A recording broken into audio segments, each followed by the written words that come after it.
Et salut à tous, c'est Stay Geek. Aujourd'hui, je vais simplement vous parler qu'est-ce qu'un rig de minage, qu'est-ce qu'on appelle une machine à miner de la crypto-monnaie, à quoi ça sert, comment ça fonctionne et comment peut-on la créer. Donc ça va pas être si compliqué que ça. En réalité, un rig de minage ou une machine de minage, qu'est-ce que c'est? En fait, ça va être ni plus ni moins qu'un ordinateur en fait. Donc là, vous allez retrouver sur un rig de minage ou un ordinateur qui sert à miner la crypto-monnaie. Vous allez simplement retrouver donc une carte mère. Donc là, vous avez une carte mère de type spécifique pour le minage. Donc c'est une H80 Pro BTC. Vous allez retrouver du coup une ou deux ou plus d'alimentation. Ensuite, vous allez retrouver donc des câbles d'alimentation pour vos cartes graphiques qui vont être ici. Voilà, donc ça va être des 6 pins, des 8 pins ou des 6 plus 8 ou des 2 fois 8 pins suivant les modèles de cartes que vous avez. Vous allez retrouver également des risers comme ça, donc je vais vous en sortir un directement de la boîte. Hop, je vous en mets ça directement. Donc ça, c'est ce qu'on va appeler donc dans le jargon un riser. Donc je vais vous le poser ici pour que vous puissiez bien voir. Donc alors voici ce qu'on appelle un riser. Eh merde, il me fait chier celui-là. Donc là, c'est un riser. Donc, oh la putain, oh l'enculé. Allez, barre-toi. Voilà. Donc là, on va appeler ça un riser. Donc là, vous allez avoir le riser avec une connexion USB ici. Une autre connexion ici, vous pouvez voir. Et il y a d'autres modèles, comme ceux que j'ai là. Du coup, qui disposent d'une connexion 6 pins là, plus une Molex ici, plus un 6 pins. Je me suis coupé le doigt. Alors du coup, dans ce riser là, vous voyez, là, vous avez une version, c'est le VER 006C, donc il en existe plusieurs, il y a le 007, il y a le 009. Donc moi j'ai que des 009 ici sur toutes mes cartes, sur tous mes rigs, hein, ici j'ai que des 009. Pour moi c'est les meilleurs parce que du coup ils ont deux petites LED qui vous indiquent que le riser fonctionne bien. Et donc si jamais vous avez un câble qui est grillé, du coup ces deux petites LED là ne s'afficheront plus. Du coup vous pouvez savoir et repérer directement et réparer facilement. Si vous avez un problème sur un de vos rigs, voilà, vous pouvez directement faire des réparations rapides. Ensuite, pour le riser, donc là vous allez avoir du coup deux prises que j'ai débranchées tout à l'heure. Voilà, le riser va se présenter comme ça, donc avec deux câbles. Donc vous allez avoir de ce côté-là, on va appeler une connexion PCIe qui elle en fait va venir se brancher sur votre carte mère ici, comme vous voyez avec la prise rouge. Donc là, on va dire que ça c'est notre carte mère. Donc le riser va venir se brancher comme ceci. Voilà. Et du coup, là, de ce côté-là, en fait, vous allez venir brancher votre carte graphique dessus. Vous voyez comme ça. En fait, c'est ni plus ni moins qu'une rallonge, un port pour étendre votre PCIe. Pour pas du coup que vos cartes graphiques soient collées sur votre carte mère et du coup vous ayez la place pour les monter sur un rig, sur un châssis. Donc voilà, ça c'est vraiment les premiers éléments indispensables qui vont composer un rig. Ensuite bien sûr vous avez les cartes graphiques, différents modèles, vous avez des ventilateurs, donc très important de mettre des ventilateurs, donc à l'avant pour extraire, pour aspirer l'air chaud, ou à l'arrière pour venir pousser l'air chaud et faire un flux d'air en fait qui va circuler. Du coup, alors pour les alimentations, donc moi je prends du gigabit comme ceci, j'ai toutes les mêmes, sauf là-bas sur ce rig là-bas j'ai une Asus ROG, hein, vraiment très bonne alimentation en 80 plus Platinum 1200 watts. Donc voilà, sur les alimentations, surtout aux jeunes débutants, pensez à bien prendre des alimentations certifiées 80 plus Gold ou Platinum ou Silver si vous avez. Non pas Silver, pardonnez-moi, juste Platinum ou Gold. Voilà, parce que c'est les alimentations qui ont les plus hautes certifications, donc c'est celles qui ont le plus de garantie. Donc c'est celles du coup qui vont avoir une plus grosse tenue dans le temps qu'une alimentation en bronze par exemple basique. Donc voilà, moi j'ai que du 80 plus Gold.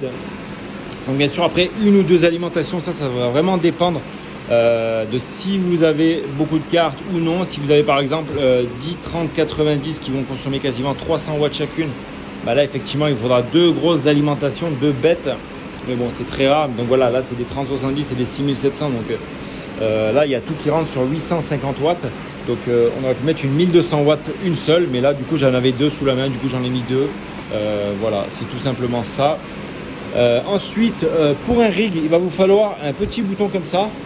Vous voyez, un petit bouton d'allumage qui va venir se brancher juste ici sur le Power SW de votre carte mère, sinon vous ne pouvez pas démarrer.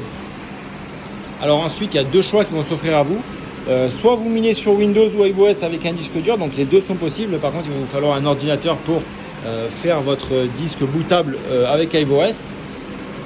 Ou alors vous allez avoir besoin, comme ici, évidemment on ne la voit pas, ou alors vous allez avoir besoin simplement d'une clé USB simple, minimum 8 Go pour lancer iOS. Il y a la vidéo sur ma chaîne qui est disponible de comment installer iOS.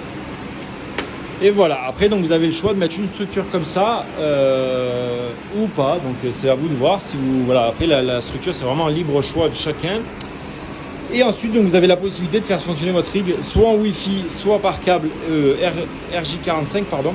Voilà, la Wi-Fi vous pouvez faire avec, ça marche très bien, mais bon c'est moins conseillé parce que du coup on va éviter les pertes de paquets, etc. Donc voilà, à recommander avec un câble RJ45, mais le Wi-Fi fonctionne très bien aussi.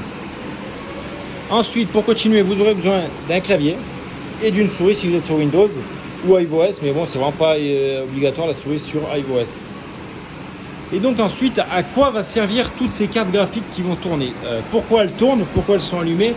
Et justement, pourquoi il va falloir avoir des cartes graphiques pour miner actuellement en tant que particulier? C'est beaucoup plus simple à trouver que des ASIC de minage. Mais ça, on y reviendra dans une autre vidéo. Pourquoi moi j'ai choisi ce type de matériel et pas des ASIC de minage? Donc je vous répondrai dans les prochaines vidéos.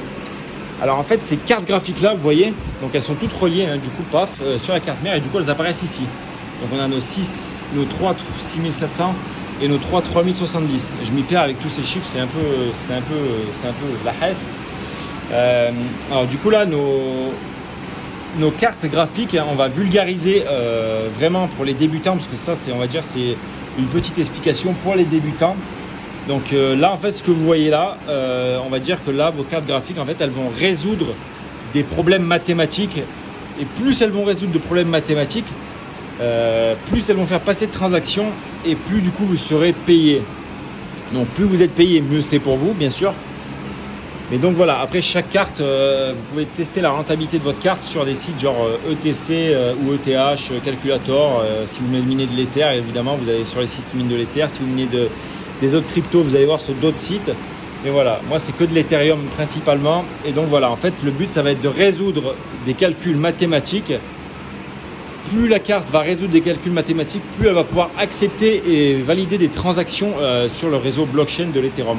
Enfin, sur le réseau Ethereum et la blockchain Ethereum. Donc après, plus vous avez de cartes graphiques bien sûr, plus vous allez pouvoir résoudre de calculs. Plus vous résoudez, oh là là, la conjugaison, résoudez, résolvez, résoudre. Plus vous allez valider de transactions et du coup plus vous allez être payé et du coup plus vous serez payé, plus votre minimum payout va être atteint rapidement et donc vous aurez plus souvent de l'argent qui tombe sur votre compte de crypto-monnaie. Voilà, c'était vraiment une vulgarisation de comment fonctionne un rig de minage. Donc je vais peut-être pas préciser, mais du coup toutes les cartes graphiques, du coup on va mieux voir ici, toutes les cartes graphiques sont reliées sur la carte mère ici, vous voyez il y en a 6. Voilà. Et du coup tout est relié avec la carte mère et la carte mère va tout gérer du coup là depuis Windows, qu'on est sur Windows, mais voilà. C'était la vulgarisation de comment fonctionne un rig de minage. Dites-moi si j'ai oublié des choses, j'ai peut-être oublié des choses, mais voilà. Sachez que le tutoriel va bientôt avoir lieu de comment monter un rig pour un débutant en 2021. J'attends de recevoir du matos, ça arrive, donc voilà, j'ai rien d'autre à vous dire, ça arrive, donc soyez présents, soyez là. Et puis on va faire ça très bientôt. Allez, c'était Stay Geek, à très bientôt.